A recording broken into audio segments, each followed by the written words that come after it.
Apotheosis, Chapter 4. The Plan. Alright, time to end this, Tomura smirked. Yes, let's finish him, Izuku chuckled, clicking a button. They were currently playing a video game called Blood Rage, a multiplayer game based on a post-apocalyptic society. Izuku and Tomura were still on the final boss of the game after dying several times to it. It took about a month for Tomura Shigaraki to become comfortable with Apotheosis, comfortable enough to discuss ideas and strategies with each other, usually over the video games they played together. His strategy was almost to go for the weak points of his enemies, while Izuku preferred to create an opening or weak point himself most of the time. For example, when they discussed how to beat All Might, Shigaraki wanted him to be beaten down by a special creature that Izuku had yet to meet called Nomu. But Izuku argued that it would be better to wait it out until the hero reached his limit, then crush him. Izuku found Tomura Shigaraki easy enough to get along with. Unlike Kacchan, who despised everything Izuku did and said, Tomura actually listened most of the time.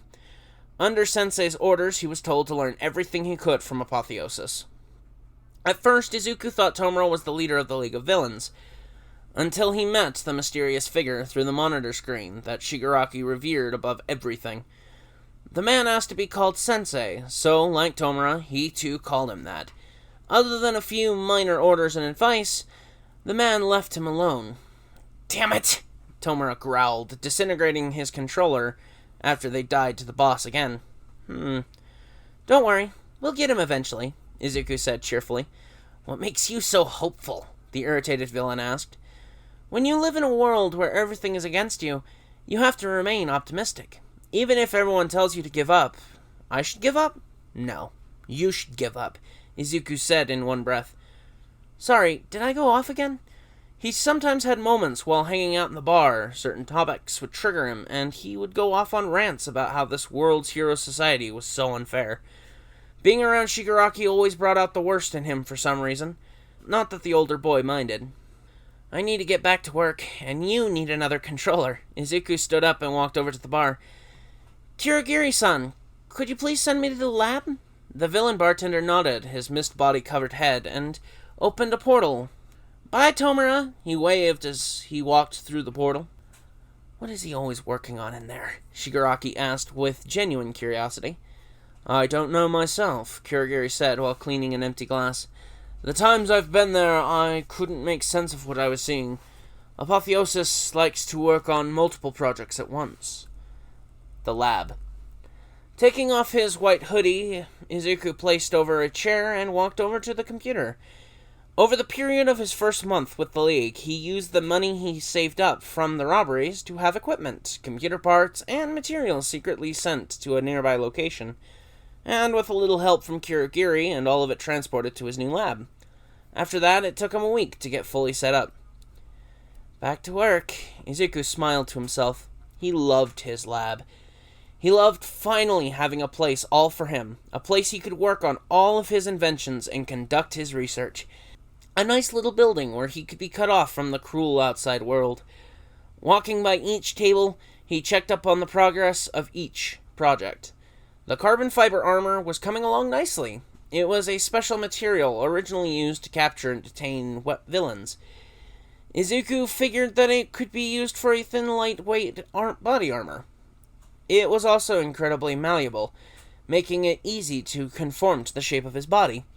Next was the Power Glove, a device worn on his hand that fired compressed energy waves from the palms and knuckles.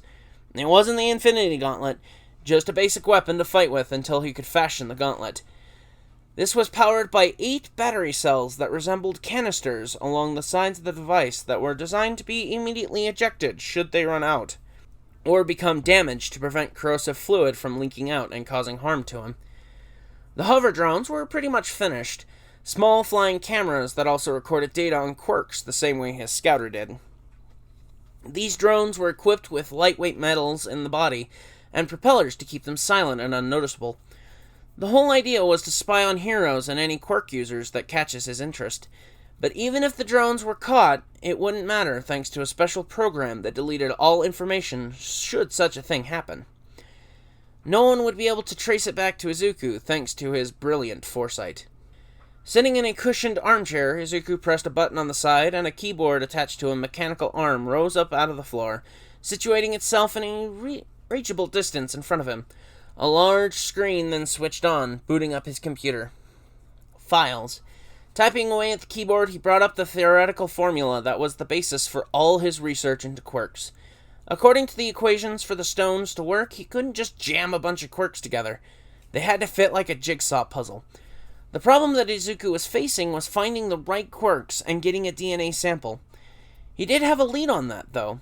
A quirk research lab in Hosu City. Supposedly, they stored blood samples from various heroes and citizens with quirks, all of which were donated to further the study of quirks.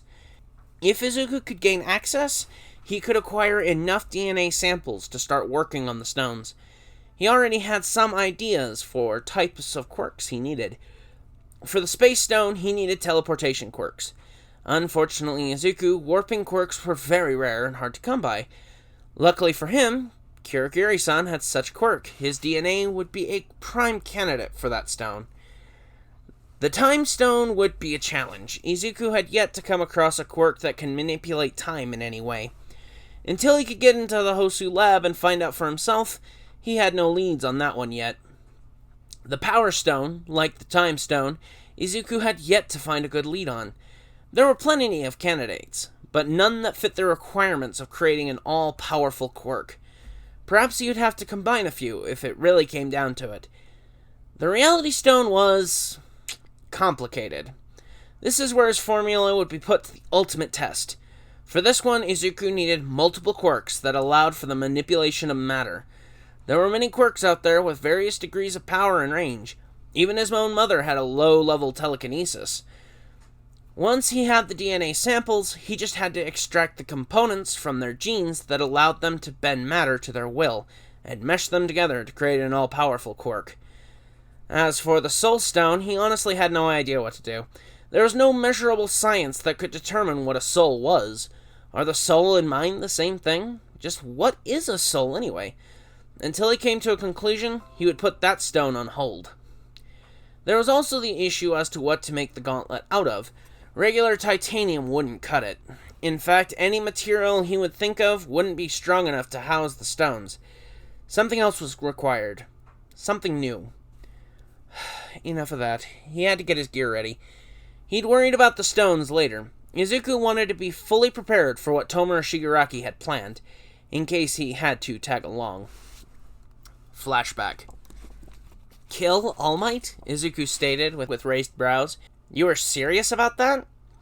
Of course I was. Tomura glared at him, past his fingers and that hit his face. Are you in or not? Why do you want to kill him? Izuku asked. He's the symbol of peace, the pillar of heroic strength. If I topple him, the rest of the Hero Society will follow, Shigaraki explained gleefully. That's not enough, Izuku said, interrupting whatever rant he was about to go on. What did you say? Shigaraki growled. How dare this little bastard disagree with him? I'm just saying, it'll take more than that to destroy the Hero Society, Izuku said, chewing on his knuckles of his leather gloves as he paced the bar. You told me that you wanted people to lose faith in heroes, right? But people don't lose hope just like that. He snapped his fingers to emphasize. It takes a while. Trust me, I know. You have to wear them down, Tomura. Break them down little by little, then deliver the final blow in one big blast that crushes any and all hopes and dreams. Izuku yelled, thinking about how for years he was told by everybody that he couldn't be a hero. Then the final nail in the coffin cemented it when the number one hero himself said the same thing. That's right, he knew how to absolutely crush someone's spirit, the same way the world did to him. Then what do you suggest, strategist? Tomura sneered at him. Well, since you're so dead set on killing All Might, go ahead and do that. You'll also have to take out Endeavor after that, since he'll be taking All Might's place as the next number one hero. Then the next, and the next, and the next, Izuku repeated a few times to make point. It'll take some time, but eventually the Hero Society will crumble like a house of cards. I don't care how many heroes I have to kill, Tomura spat. That's my advice to you. I'm the strategist, as you said. Izuku would have smirked if it weren't for the scarf hiding the lower half of his face. End of flashback. Oh, Tomura. You can't destroy the Hero Society no matter how hard you try. You're just one person with one league. Izuku smiled to himself, thinking about how pointless Shigaraki's goal was. Why destroy society? Why not change the current society for the better? That's what Izuku planned to do. Make a new, better world that would never look down on the weak and quirkless like himself. As for killing All Might, he didn't really want to do that either. He would assist Tomura as best as he could, but he really didn't think anything they did would work. The only thing powerful enough to beat him would be his Infinity Gauntlet once it was finished. Izuku couldn't kill him, though. He'd let him live to watch him win. He wanted All Might to see how wrong he was about him, that a quirkless boy could become a hero. Not just a hero, but also the most powerful being in the world. I really hope the gauntlet works. It has to. The universe robbed me of a quirk. They can't take this from me, too. A few months later, school had started, and he finally moved out of his apartment and into the dorms of his new high school. He received a very tear-filled goodbye from his mother, with another promise to visit on weekends and holidays. The arrangement he had with the League worked out real well. After classes, he received a text giving him a nearby location within walking distance. Once there, Kirigiri would warp him to his lab or to the bar if he was needed for a meeting. Right now, the meeting was currently running late, with Tomura having failed to show up for the past 30 minutes. Getting bored, Izuku took out his computer and began going through his data on quirks until he arrived. What is this? Izuku was sitting at the bar looking over some files on his laptop when Shigaraki appeared through a portal and slapped a phone in front of him. Is this why you called me here? Just look at it, Tomura hissed. Picking up the phone, he noticed a photo on it. It looked like a class schedule. That is next week's schedule for UA. Look, All Might will be leading a class of wannabe heroes in a rescue exercise in a facility called the Unforeseen Simulation Joint. I take it you want to use this as an opportunity to mount an attack and kill him, Izuku asked with a sigh at his colleague's impatience. Alright, I'm getting the board. You're getting the board? Kirigiri asked. I'm getting the board, Izuku reformed. What the hell is the board? Tomura asked. Izuku went behind the bar, into a cabinet, and pulled out a Japanese version of the game board Risk, and placed it on the counter. This is the board. Sensei asked me to explain things in a simple way to you, so this is as simple as I can get. He asked Kirigiri to draw a map on a large sheet of paper of the USJ, facility based off of the info that Shigaraki photographed. Hey, where did you even get this info? Izuku questioned while they waited for Kirigiri to finish. I snuck into UA. The pale blue-haired man stated that like it was no big deal. How? Even I wouldn't dare to attempt that, the quirkless boy responded. I broke the defenses and let the eager media reporters in. Oh, look at you, cute Tomura-san. You're learning. Izuku beamed, proud of him. Oh, shut up and get to work, strategist. Tomura glared at him harshly. Once Kirigiri finished drawing the map, he set it down on the counter. These 20 blue soldiers will be Class 1A, and these 60 red pieces will be the League. Placing the tiny plastic man on the map, he dug out the special gold piece. This gold one will be All Might, and the green one will be that Nomu guy you still won't let me meet. It's best you don't know. Kirigiri knew Apotheosis was still just a kid, and probably wouldn't have the stomach to see what that thing, and better he not know what it was made of. So, Tomura, you first. Izuku handed the reins to him. What's your plan? Why are you asking me? You're the strategist. Shigaraki snarled at him furiously. Yes, but Sensei wants you to learn, and I agree. The green-haired boy pointed at the tiny men and silently asked him to come up with his best plan. All Might's the final boss, so we should wear him down with the forces, and then Nomu delivers the final blow. Izuku just shook his head negatively. You're forgetting something. Class 1A isn't going to sit there, and there's probably other pro heroes teaching these besides All Might. The boy chewed on his gloves again, a bad habit he was starting to develop with all these challenges the League of Villains threw at him. I recommend dividing our forces and set some aside to deal with the students and teachers. Fine then, I'll save Nomu for All Might, Tomura said while lightly scratching his neck. Good idea. Keep our best card for the big man. Izuku began moving the pieces on the map around. Kirigiri can warp large amounts of people, so let's have him split the students up. Send them to to the different disaster zones of the USJ. He looked at the dark mist man expectantly. I can do this, the bartender responded. Then, while your forces keep them busy, Nomu takes on All Might. Chewing on his fingers, a thought occurred to Izuku. I'm not 100% sure this will work, though. Why not? Shigaraki asked. It sounded good to him. There's still too many unknown variables. Izuku looked at the map, and all the plastic men sat up around it. We don't know what type of quirks the students have. We also don't know for sure if All Might will be there.